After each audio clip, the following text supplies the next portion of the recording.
Mayong adlaw kanyang tanan mga ka-dear friends, kininaw sa inyong ubos nga lagad nga si Papa Joe. Karong adlaw ang lain na sad nga istorya ang tagantag pagtagad. Tagaan ito kinabuhi diri sa tuang YouTube channel, ang Dear Papa Joe Stories. And by the way, ay magkalimot pagpaminaw hatos katapusan. Kaya na ako'y shoutout dito. Labi na sa tuang mga subscribers nga mga followers sad nato sa tuang Facebook page. Ako na i-acknowledge karon totood. So atangin na ninyo. Okay? So, sa atong mga kaigsunan diya, daghan pa kayo mga nananaw pero wala pa makasubscribe. Excited na ra ba kayo kay hapit na ta mo abot og 100k.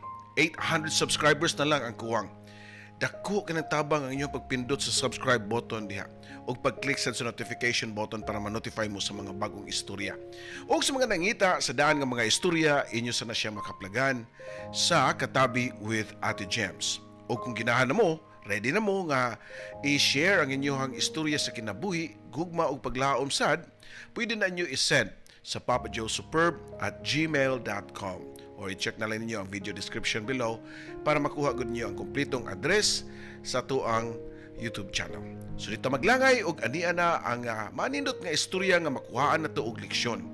Diri lang sa Dear Papa Joe Stories. Oh dear Papa Joe, tagapayo ng puso. Sa bawat kwento, ikaw ang sandalan ko. Sa pag-ibig, sa sakit, sa pangarap at saya, ikaw ang tinig ng bawat nag-iisa. May iniwang sugat, may bagong simula sa mga liham. Hinahanap ang pag-asa sa bawat kwento mong pinakikinggan. May aral at saya na hindi malilimutan.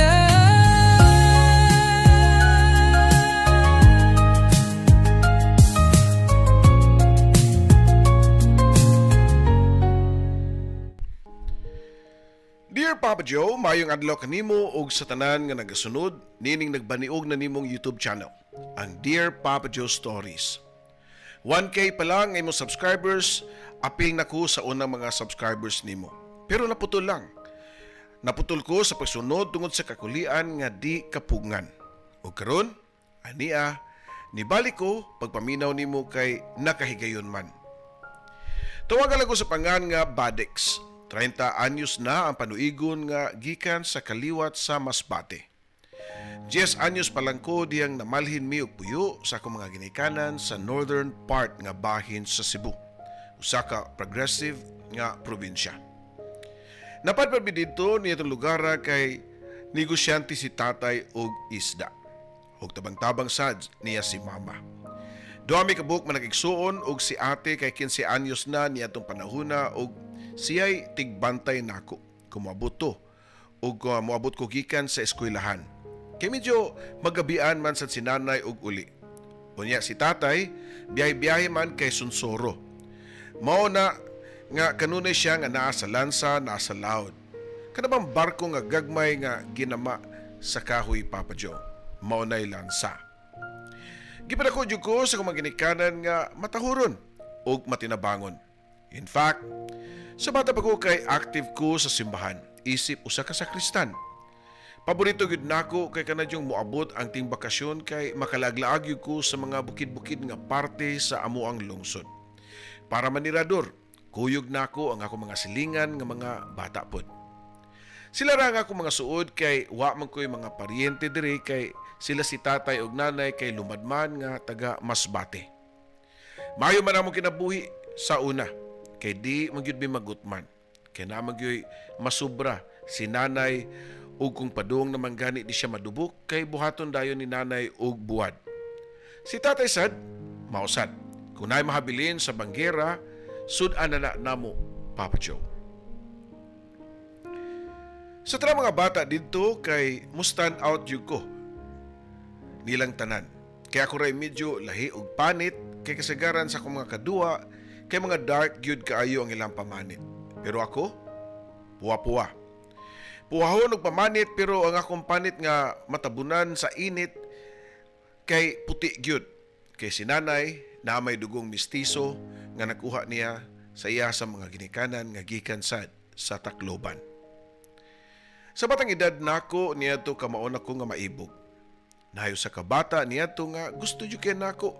8 pa lang ang iyang edad. Ako niadto 10 anyos. Ang nakitaan nako maugyod siya kay dunay joy kalahian kay guwapa siya. Pution pod og panit. Pero dagahon na kayo siya mulihok. Ing ato ang iyang itsura kay maayo masad ang ilahang kahimtang Papa Joe. Maestro ang iyang amahan ug ilado pod sa among katilingban sa amo ang gipuyan. Ato mi sa mga barkada magpaduol sa ilaha kay adto masami magkaos og tubig. Dala ang among kariton kay mga bata pa man mi niadto.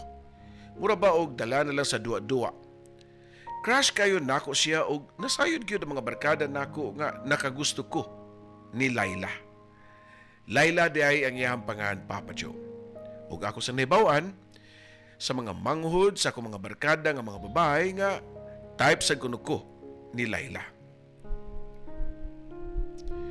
Matag hapon sa di pa musawp ang adlaw, labi na og ting bakasyon, magkuyog ming mga bata og moadto mi sa kalibunan para mangita og mga wild ng mga buwak para gamiton namo sa Flores de Mayo. Maski magkuyog mi, di mi pirmi magtinagdanay ni Laila kay mauwaw mami sa usag-usa. Si Laila, kutob ra gyud sa pagtan-aw namong mga lalaki ni adto. Di gyud siya magapilapil pero makita namo nga nalingaw raman pud siya ug mo smile lang siya sa among mga duwa.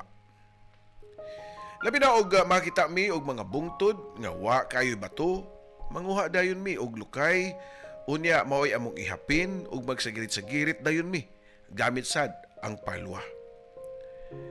Mga pobre ra gyud ang makarelate ani among istorya Papa Joe.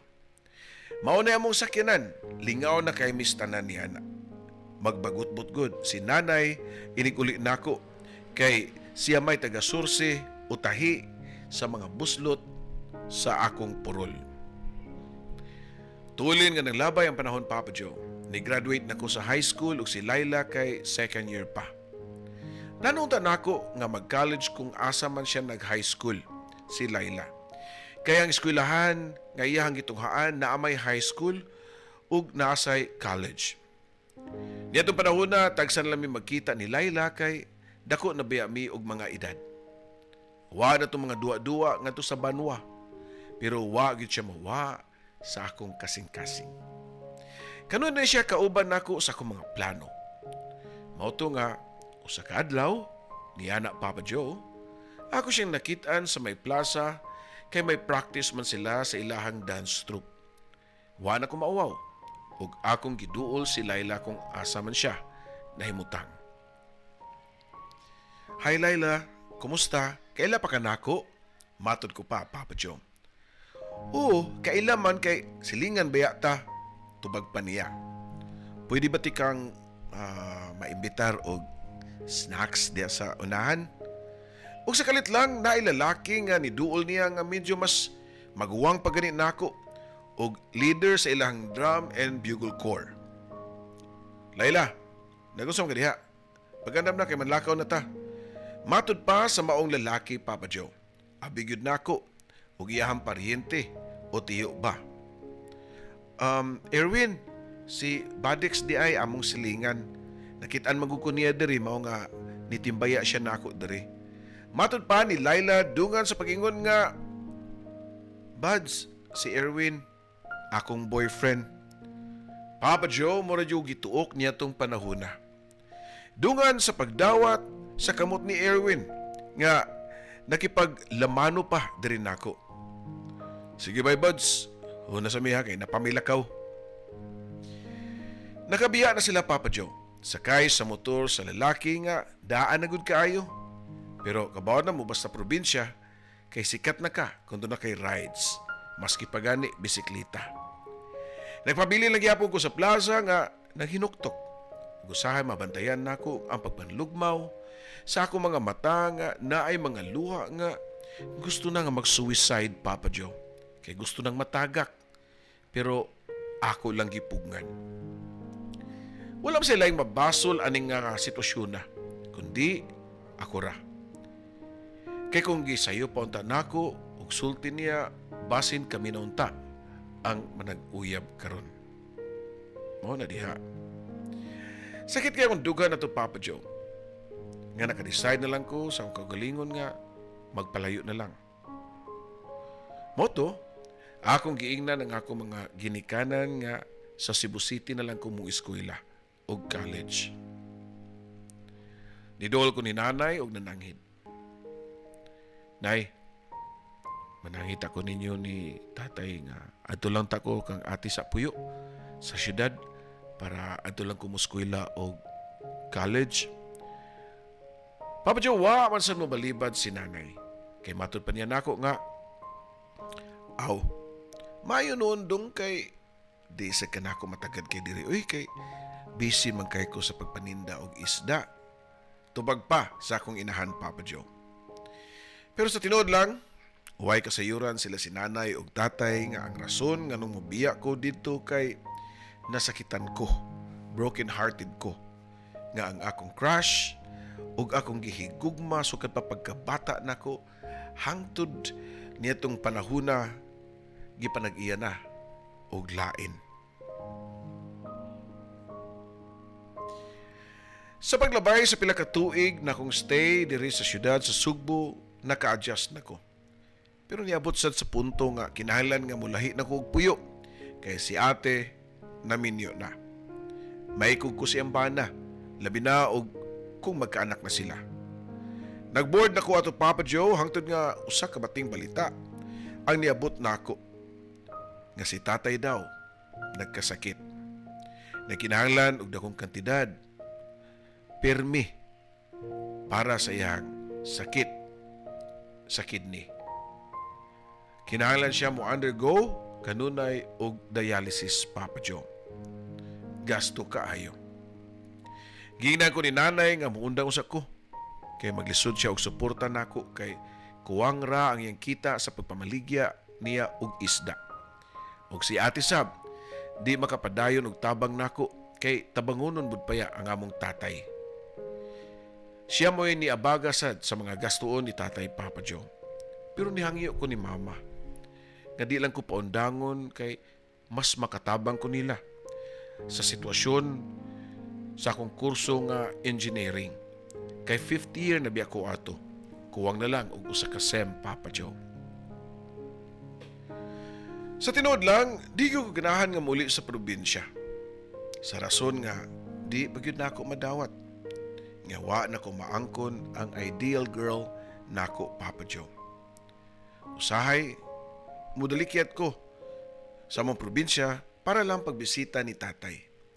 Labi na og muli sila si ate o magdaog sa kinan kay mo hitch lang ko. Pero muli ra masad mi dayon.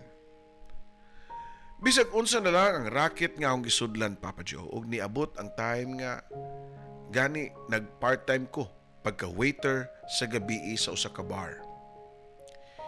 Dali ra man sa ko nadawat kay taas ko og nigawas na gyud sad ang ako ang pagkamistiso niadtong panahona. Tawag gani sa akong mga classmate ug mga kauban sa trabaho kay Soy. Murabag tisoy. Kapit patalim na lang jud ko ato, Papa Joe, para makabayad lang jud ko sa akong tuition ug konsumo. Until one time na ako'y usa kaadunahan nga mahuyang ang niduol nako og nakipag-ila-ila, Papa Joe. Hantod nga nahimo siyang regular nga customer sa bar og nagkasuod mi. Di man sad siya ang typical nga mahuyang, Papa Joe, nga magsiluob og binabay or muladlad o mo take advantage sa mga lalaki. Laki gyud siya tanawon og laki sad siya manglihok-lihok, Papa Joe. Sa kadugayan namang storya, mura siyang naluoy nako. Kay ako masad nga gisugilon niya ang akong estado sa akong pag-eskwela o ang akong kinabuhi dito sa probinsya. Ningon siya nako nga, Badix, hayalag lain nagsabot ha, tabang rin ako sa imuha. O walay baos, para makasave ka, adto lang sa kapuyo sa among balay. Total, wa man sad ang akong anak. Ako din mga anak di tuwag eskwela sa laing nasod. Nahada ni siya mga anak, Papa Joe. Ug buwag sad siya sa iyahang asawa. Sa hinungdan nga wa ko masayod. Or maybe, nitugan lang yun siya sa iyang tinuod nga pagkatao sa iyang asawa, mao nga nagbuwag sila. Wa na ko mag-uwa-uwa pa, Papa Joe. Masin mao na ni ang tubag sa akong ampo sa Ginoo. Pagkabuntag niya na, suwa pa ko muadto sa school kay mangimpakin ako para makabalhin sa ila. Gusto na niya nga sa main house ko o sa guest room ko puyo, pero namugusto ko nga sa quarter lang ko sa mga boy puyo nga bakante. Dako og limpyo man sad. At least di ko makadisturb niya if malate ko og uli gikan sa trabaho. Kay sa bar biya ko magtrabaho o niya late na ko sa kadlawon maabot. Tinuod nga nakasave jud ko og dako-dako kay libre masad ang kaon, Papa Joe. Pero ang mga katabang kay takom ang mga baba. Di gani mananggad nako. Pero wa na lang sad nako panumbalinga. Kabalo ko nga lain ang ilang unahuna kay nasayod ko nga kabalo sila nga binabay ang ilang amo deep inside. O gatuosan siguro sila nga laki ko sa ilahang sir. Siguro dili lang kay ako ray lalaki nga magatuan sa balay silang amo, Papa Joe. Mao nga lahi sila og tinanawan diri nako. Primerong mga buwan, mayo siya nako. Pinangga ko nga abi nako og inanak lang. Pero human sa graduation, ako siyang giduol ug mananghid unta ko niya nga muhawa nako kay mubakasyon sa ako sa amua kay ni grabe na ang sakit ni tatay. Kiduol na ko siya samtang naglingkod sa may terrace ug nagipis-ipis sa iyang giinom nga bino. Siya rang usap, Papa Joe. Pero klaro kaayo nga naigo na siya sa iyang giinom kay puwa na kaayo ang iyang naong. Pero diyang niduol ko, Papa Joe, sa iyang tapad, iya kong gibitad. Iyang gigunitan ang akong kamot. Pero nakuyawan ko kay medyo huot ang iyahang paggunit diri kanako ug sa kalit lang giduol niya ang iyang naong sa akong naong ug niingon nga, "Soy, I love you." Ako siyang giwakli, Papa Joe, o giingnan nga, "Ayaw ana, sir. Wa man na sa atong sabot. Ningon ka, walay sukli ang imong tabang diri nako. Abigi nako og inanak lang ang imong pagtabang nako, sir." Walang tayo nga na ay. Nitubag lang siya ang kalit, Papa Joe, nga isog kayo nga ningon nga, "Hoy, soy, musay pagtuon ni mo ni tanan libre?" Kalit ko nga gihamag niya, Papa Joe, gipugos ko niya romansa.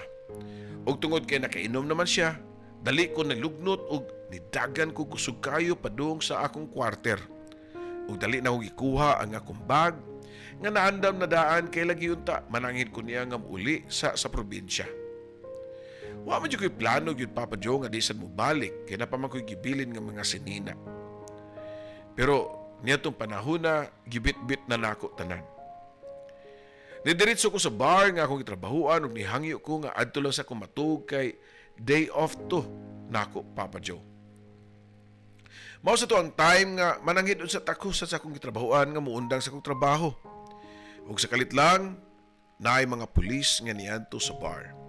Kay gipasanginlan ko sa katong sir nga nagpapuyo nako nga nangawat daw ko og kwarta og mga alahas.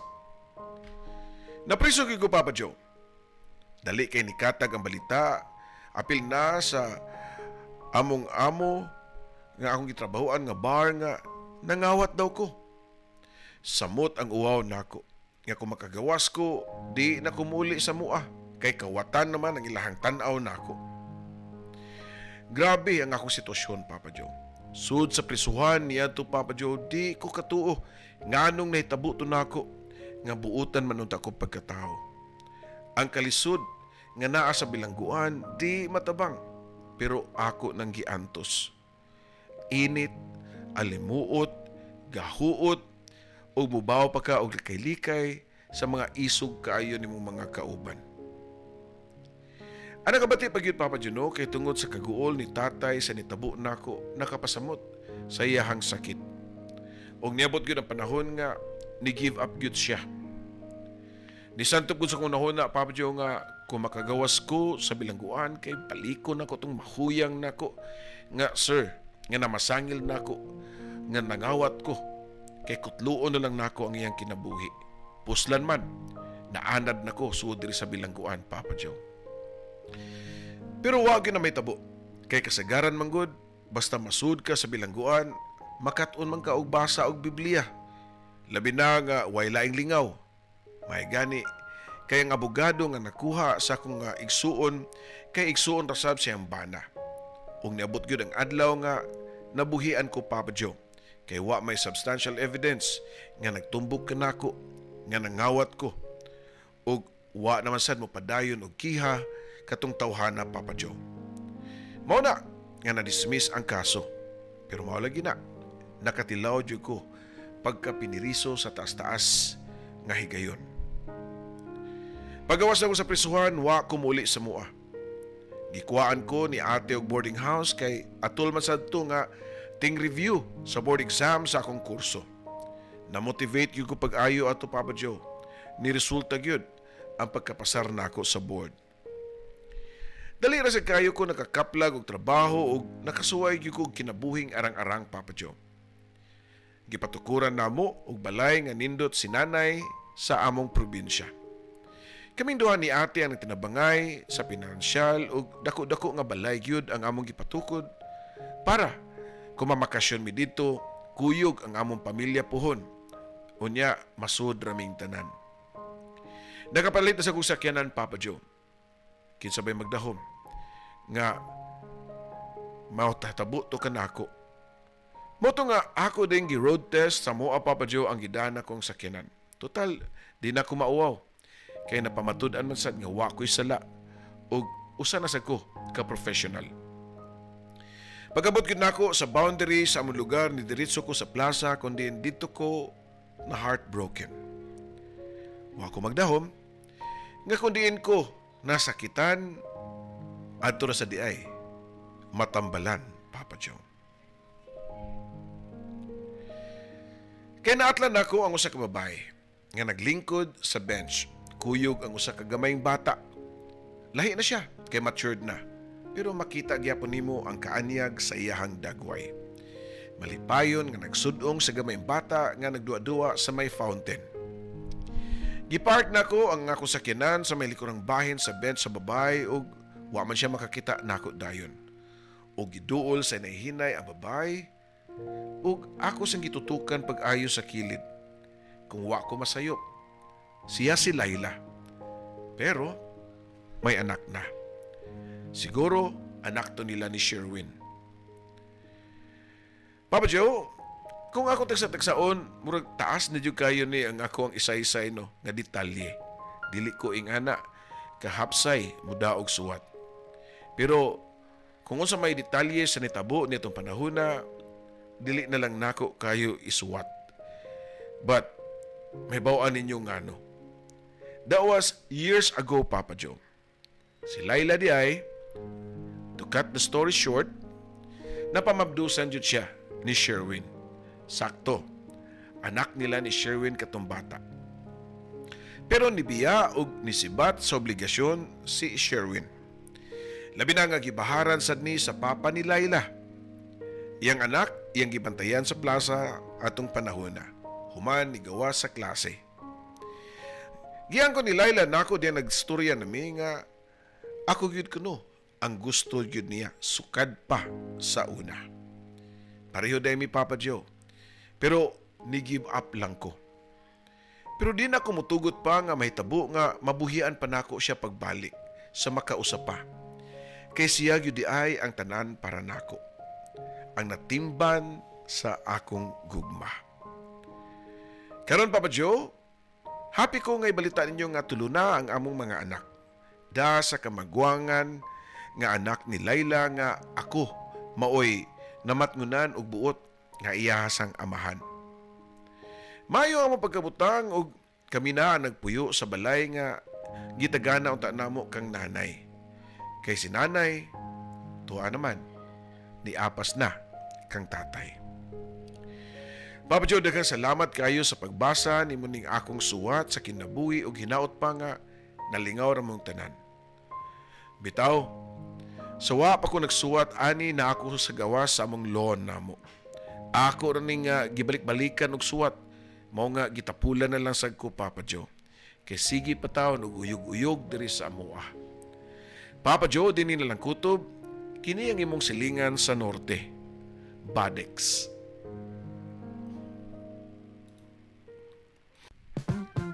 Nice stories mga ka-dear friends. Mo na giningon nga if you are meant to be, kamo gyud.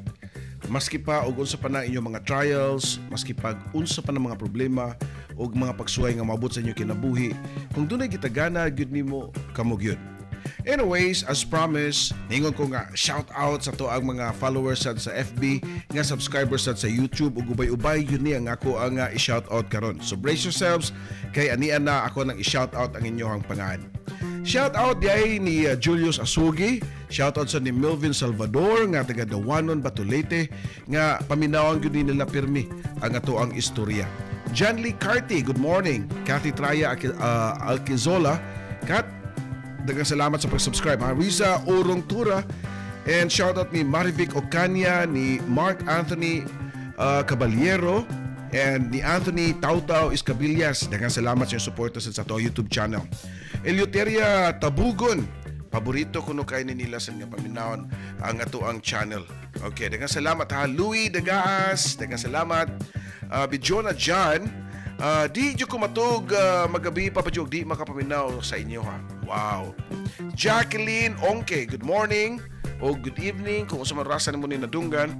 And ni Marix Juan Mante, pa shout out sa siyang ate nga si Melen Mante. Lady Banal, daghang salamat ha. Jellybeth de Lima. Okay, siya. Di kay ko tig-open sa YouTube Papa Joe now. Open na nimo kay shout out na tika. Labi na si Villamore Grace nga naka-subscribe na sad. And also ni Marie Manabat, shout out, og ni Mark Canincia. Hi sa day ni Lovely Tora Inot nga subscriber na sad nato. Og si kisa pinaadere. Og subscriber sa day siya ni Ate James dugay na. Okay. Si Meli Bati Sildora, daghang salamat ha. And Leoncia Apasin Idnalgan. Magibali-bali mo siguro ni. Jeff Garcia Tumolak, yapit yun yung screenshot para to prove nga subscriber na good siya. Si Judith Galio Parato, daghang salamat sad. Si Nier Dance, shout out na to sad. Ug Kusog Jaime, yan, Chapiray Papa Joe, yan pong screenshot. Ug si Glenn Mark Wales, or Wallace ba ni? O yes, ang screenshot. Daghang salamat ha. And Benji Dusdos, daghang salamat sa pa-subscribe. And siya comment sa itong YouTube gani, si Kenil Villarta. Nanaga na itong subscribers kung wa sa ta mga ka-dear friends. Pero daghan sa itong mga nagsitan o diha nga wa pa yun makasubscribe. So mas may yun nga mo subscribe mo para mas mapalambo pa ni nato ang ato ang YouTube channel. Si Nes Icorda, good morning. Klaro kani nakasubscribe kay usa sa siya sa sender sad og istorya nga nindot kayo sa to ang YouTube channel. Si Elves Lambuhon, yan, karaan na kayo ni siya. Si Belia Spark, yan, thank you so much. And shout out ni Ann Librea, gog ni Rafael Inosian, yan. Si Malu Danyo, siya, shout out sa ko Papa Joe, since 2005 pagini siya nagsuporta nato. Si Jem Rosiana sa Punta Enganyo, diri sa Lapu-Lapu City, daghang salamat ha. Og si Usan Song Blase, hi ko no sa Robilius family from Barangay Bungaw, Hilongos, Leyte. Mo sila paminaon sad. Og si Lorilyn Sunggahit og Ludet Aragon. Sa ato sa mga kigsunan nga nagpaminaw all over Metro Cebu, Pamandaue, Lapu-Lapu, Talisay, Cebu City. Daghang salamat kay ninyo og sa uban pa nato mga lugar sad, sa mga silingan to mga isla nga mga lugar sama sa Bohol, diri sad sa Negros, Siquijor, yan, daghang kita mga tigpaminawan na to diha. And of course, diri sad sa Leyte. Ubay-ubay pa. Daghang salamat kayo. Sunod na sad ato nang i-shout out ang inyong mga names. So again, ay magkalimot sa pag-subscribe and click the notification button para ma-notify mo sa mga bago na tong istorya. Till next time, again, salamat. Happy na kita mag 100K. Maka-display na kita og silver nga play button doon sa itong layo. Samtang magbasa ta sa inyo mga suwat. Again, God bless and I love you all.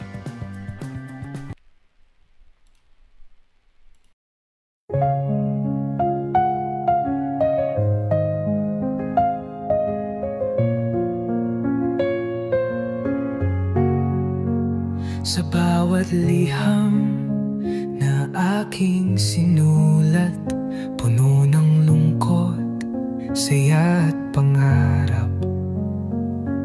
Sa radyo mong tahanan ng kwento, Papa Joe, ikaw ang aming kakampi sa mundo.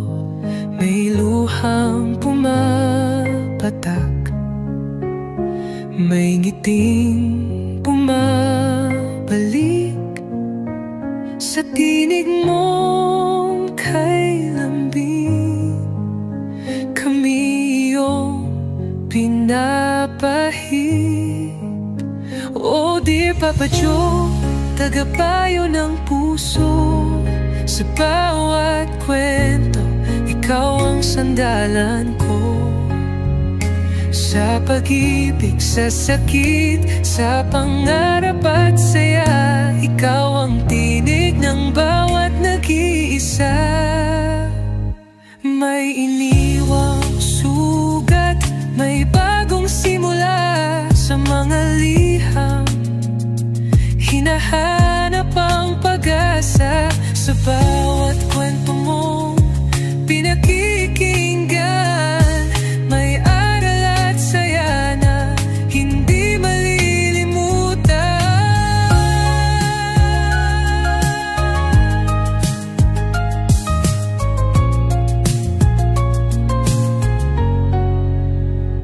May iniwang sugat, may bagong simula sa mga liham.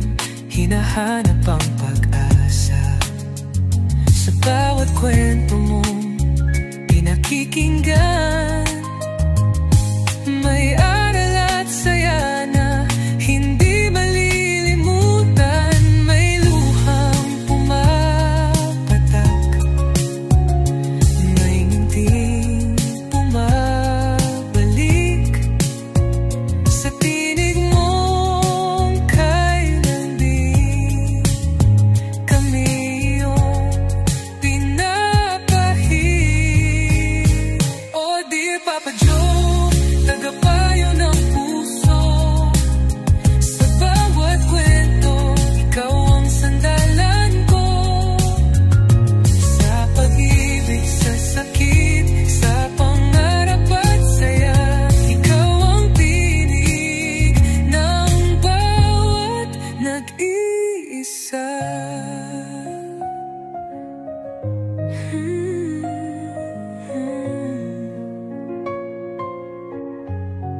Sa alon ng radyo, tinig mong gabay, nagbibigay pag-asa sa bawat buhay. Kahit saan man kami dalhin ng mundo, ikaw ang kaibigang laging nandyan, Papa Joe. Oh dear Papa Joe, aming kaibigan, salamat sa kwento mong walang katapusan.